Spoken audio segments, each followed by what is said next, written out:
I hate it when we go out in public and the public's out there. Yeah, have you guys been there? No. Yeah, we have. Yeah, sorry.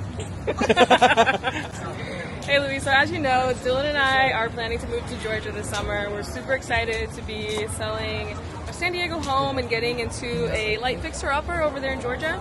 I do have some questions about the process. I wanted to run through some scenarios with you just to make sure that we're better prepared, and I'm sure there's other homeowners out there trying to figure out what to do with their property as they're thinking about transitioning into a new career or to a different state. 2-year work history. I know lenders typically like to see 2-year work history when qualifying you for a loan. Yep. Does that mean that we're going to need to be living there for 2 years before we get qualified for a loan, or how do we get around that? No, so as soon as you move, like right now here in San Diego, you're doing real estate and construction, right? Right. So once you move, as soon as you have a job offer in the same field that you've been working here, and you can like put that 2-year work history in the industry together, then you would qualify. Yeah, Okay. so it's just in the industry. It doesn't have to be the same company, but it is an industry. So like for you, let's just say you get a construction job over there, W-2'd, same as here, you would be able to apply for a loan, qualify, and then start your home buying journey.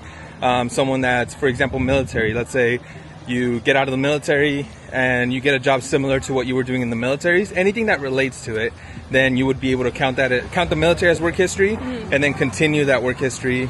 Same thing with school. Let's say you're going to school, you graduate, and you get a job in the field that you studied. Same thing, that counts as work history.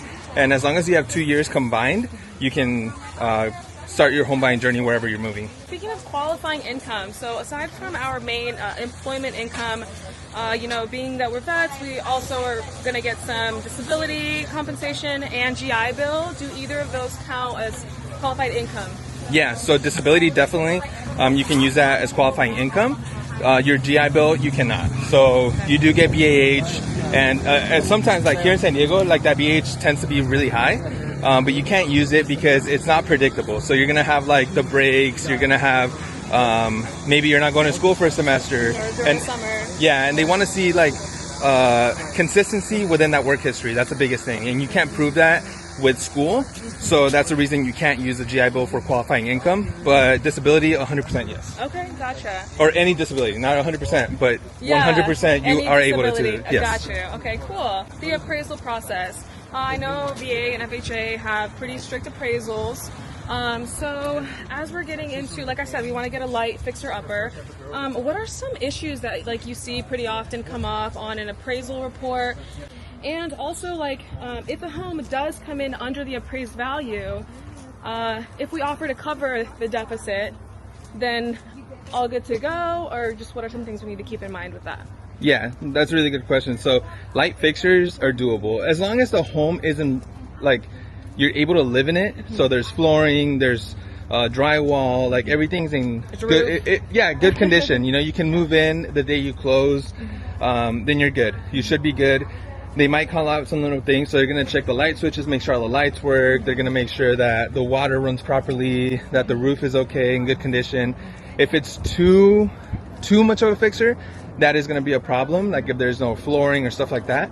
But if it just needs like cosmetic work, you're able to do it. Like you shouldn't have a problem with covering an appraisal gap. Let's say you're purchasing at 300,000. Yeah.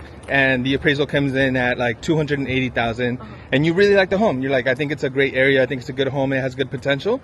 You are able to cover that difference. The VA is protecting you, so the loan cannot be above that appraised amount. Can be more than 280. Yeah, it can't be more than 280. But if you choose to, you can come out of pocket and pay that difference. 20,000. Yeah. Or have the seller come down, basically negotiate it, right? Right, yeah. Okay. What about two veterans that are married to each other? Obviously, both of them have their VA loan entitlement. Can they use both of them at the same time while married? They cannot. So, like, you can't purchase two homes at the exact same time. The reason being is the VA is a primary residence loan. You have to live in it. Your intent has to be to live in it for a minimum of a year. So what I would recommend is use one of the veterans entitlements and then purchase your home, live in it for a little while. Whenever you're ready to either rent it out or turn it into an investment property and purchase your next home, then you use the other veterans entitlement. That way you can purchase the next home with that. But I wouldn't split entitlement. I would just use one at a time. One at a time. Whenever you're in the home buying process, and like you've done this for some of our clients, you know, you get them seller credit. So once you get the seller credit, it's really up to the buyer, like the person purchasing the home, to see what their goals are. If they would rather come in with less money, I would apply that towards closing costs.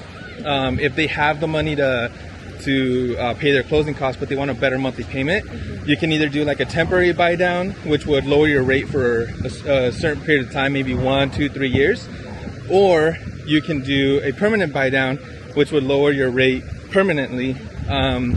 It would be really good to talk to an expert, like a mortgage expert, to see like what that would